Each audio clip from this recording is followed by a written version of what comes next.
Hello, future travelers. Welcome back to Legalopolis. Have you recently filled out Form DS160 online only to realize that there's an error in your application? Don't panic. In today's video, we will explore and guide you on how you can address and fix these errors in your application. Stay tuned and let's get started. Friends, in this video, we will be looking at the following errors. Number 1, you have filled DS160 with errors but have not yet submitted it. Number 2, the DS160 form has already been submitted with errors but interview appointment has not yet been made. Number 3, you've already scheduled your interview after submitting an incorrect DS160. Number 4, your DS160 form has expired but your interview appointment remains scheduled. Number 5, your DS160 is valid but your passport has expired and now you have a new passport. And number 6, you notice a mistake in your DS160 when you're already at the embassy for your interview. Friends, I have created a video detailing the step-by-step process of filling out Form DS160. Do check it out for valuable insights.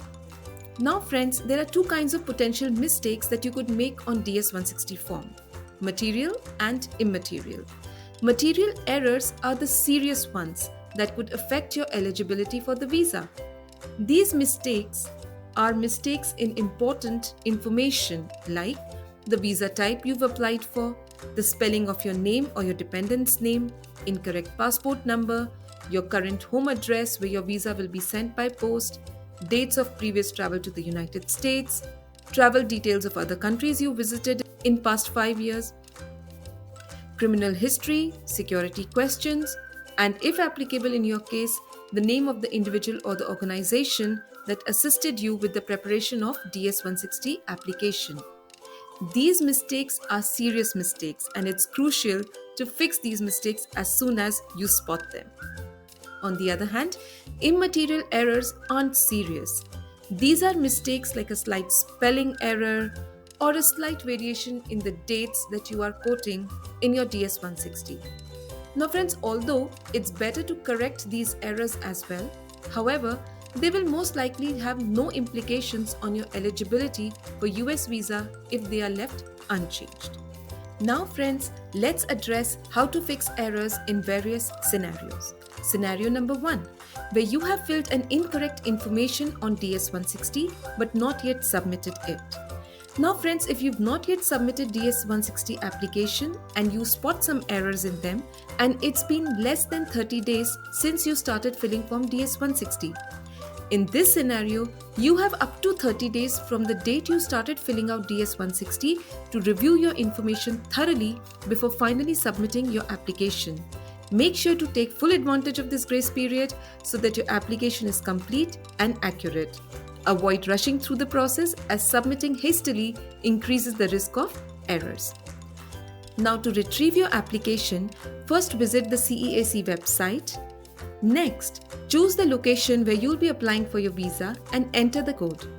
Then, click on Retrieve an Application option. Next, you'll need to provide 4 pieces of information to retrieve your DS160. Number 1, your application ID, which is generated when you begin filling out Form DS160. Number 2, the first 5 letters of your surname or family name. Number 3, your year of birth. And number 4, the answer to the security question you selected when you started a new DS160. Now friends, since your application hasn't been submitted as yet, when you retrieve it, you'll pick up right where you left off, that is the last page you completed. All the information you previously entered would be securely saved, making it easy for you to continue filling out DS160. Take your time to fill in the remaining form, review your application carefully, and make any necessary edits. Once you are satisfied, submit the application and schedule an appointment for interview. Now friends, let's consider the second scenario, where DS160 form with errors has already been submitted but interview appointment has not yet been scheduled. In this situation, navigate to the CEAC website, choose the location for visa application, complete the code, and next select Retrieve an Application. Here you'll encounter two options. The first option is to view the confirmation page. Click on it and then continue if you wish to print the DS160 confirmation page. But friends, please note that once you've submitted a DS160 form, it is not possible to either change or edit the answers on the form or cancel the submission of the form. However, you do have the option to select Create a new application. At this time, the system may prompt you to choose a new security question, after which it will retrieve information from your previously submitted DS160 and automatically populate some fields on a new form. This process allows you to submit a new DS160 form with updated information while retaining some data from the previous submission, saving you time and effort, because instead of collecting documents and filling out every field in DS160 again, you can simply make edits to the necessary information that is incorrect and also submit a fresh DS160 again. Then you can download and print the confirmation page and thereafter schedule an appointment for interview. Now friends, let's look at the third scenario, where you've already scheduled your interview after submitting an incorrect DS160. Now friends, in this situation, you must fill out a new DS160 form and download and print the confirmation page.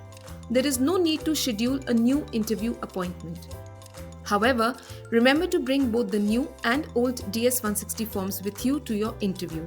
Remember to mark them clearly as to which DS160 form is the old one with errors and which is the new one. During your interview, kindly inform the visa officer about the errors in your original DS160 form which prompted you to submit a new one. Embassy staff are usually understanding and accommodating in such situations and will likely accept your updated DS160 form for the interview process. If you're still unsure, you can always get in touch with the embassy or consulate of your home country and check with them. However, here's my advice. It's better to fill out a new DS160 form and honor the interview time that you've been allocated. Scheduling a new appointment would require paying the non-refundable visa processing fee all over again. So, attend your interview with both your old and new DS160 forms and inform the consular officers about your situation. In all probability, they will have no problem processing your application and proceeding with the interview. Now let's look at the fourth scenario. Here, your DS160 form has expired, but your interview appointment remains scheduled. Friends, the validity period of DS160 form is 1 year from the date of submission. In countries with long wait times like India, it is possible in rare situations that your DS160 form may expire by the time your interview date arrives. However, it's important to note that even if your DS160 has expired, your interview appointment remains valid. In such cases, simply fill out a new DS160 form. Remember to bring printouts of both the old and newly filled DS160 confirmation pages to your interview appointment and inform the embassy staff about your situation. In most countries, your biometric and interview appointments occur on the same day, while in some countries, they are scheduled on different dates. If they are on separate dates, remember to bring both old and new DS160 forms to your biometrics appointment as well. Now let's look at the fifth scenario. Here, your DS160 is valid, but your passport has expired and now you have a new passport. Now in this situation, you must fill out a new DS160 form updating all the details about your new passport, download and print the confirmation page. And when you go for your interview, make sure to carry both the old and the new passport with you, and also the old and the new DS160 with you. And inform the consular officer about the changes in your passport details. And we come to the last scenario. You notice a mistake in your DS160 when you are already at the embassy for your interview. In this situation, friends, there's no need to worry. Simply inform the visa officer about the error on your application that requires correction. They will assess the severity of the mistake and provide guidance on the next steps. This could involve them making changes directly in the system or allowing you some time to correct an error and print a new DS160 form and come back for interview at a later time in the day. However, it's important to note that different embassies or consulates may have varying approaches depending upon factors such as their policy, workload, and the specific case at hand. Therefore, it's advisable to check with the embassy staff as there's no one size fits all approach in these situations. So, friends, in order to avoid the potential problems we discussed in these scenarios, it's crucial to thoroughly review your DS160 application before your interview appointment and promptly correct any errors. Remember, only you can edit your DS160, so ensuring its accuracy is your responsibility. If you do find a mistake, fill out a new DS160 form and bring both the old and new confirmation pages with you, clearly marking them as such. Remember, thorough preparation and attention to detail can significantly improve your chances of a successful visa application. Friends, if you found this video helpful, please like, share, and subscribe to my channel. Thank you so much for watching and best of luck with your upcoming visa journey. Until next time, safe travels!